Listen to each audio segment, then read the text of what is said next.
Welcome to the PGA Show Demo Day. This is where you'll find over 100 leading golf manufacturers showcasing all the latest equipment and technology for 2017. But today isn't just about these.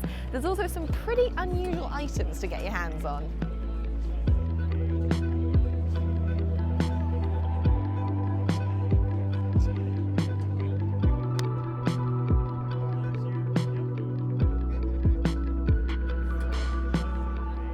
Mitchell, we're here at one of the busiest areas of the day, the putting green. There are so many gizmos when it comes to putting, but what is special about this little thing here? It's called Blast, and what's interesting is 160 golf professionals that play golf for a living use Blast. It's very popular on all the different tours, and what it is a measuring device for your putting stroke. You can find out the length of your backstroke, the time of your backstroke, how much face rotation you have, the lie of the putter.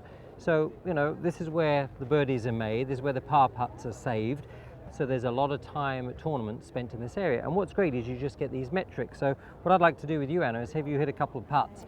And I just want to make sure, a tendency I see in a lot of amateurs is their backstroke is so long and then they don't accelerate through. We've got a short putt, it's uphill, but I want to have your backstroke a little shorter and hit through.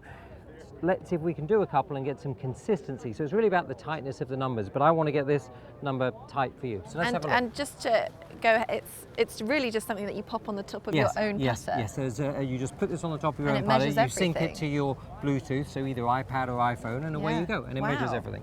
And then there's a cloud-based aspect to it where you can shoot everything up to the cloud and keep a record of what you've been doing. My goodness. Right, so we've got an uphill, left-to-right challenging putt here. Yeah. Let's see if you can have a tight enough backstroke to accelerate through. Oh, not too much acceleration. No, yes. So your backstroke was 8.3, so it was a little bit too long a backstroke. Let's see if we can make that backstroke just a little bit shorter. Okay. Because then I think you could just accelerate and keep the ball on a good line.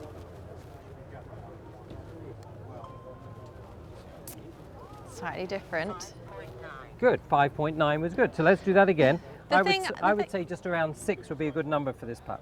Yeah, the thing I like about it though is that because it breaks down every element of the putt, you can just work on one measurement. So just work on just the backswing. Exactly. Which is a nice way to break it down without Exactly. So I was working with one of my PGA Tour players last week. We were just working on the lie. He tended to come up a little bit when he hit his putts and kept the middle on the toe.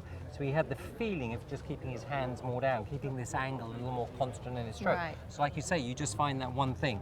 So let's see. So 5.9. Okay. So just over 6 would be a good length backstroke. Okay. Left side of the hole. Beautiful stroke. Bit better. Much better stroke. 7.4, so just slightly less and accelerate through. It's a very difficult putt. We caught right on the corner of the green here. But I think you're making a nice stroke. Beautiful. Yes. You made it. And what was the stroke on that? 6.3, which is good. Okay. So just over that 6 number seemed to be right. And that's about a 5-6 foot putt.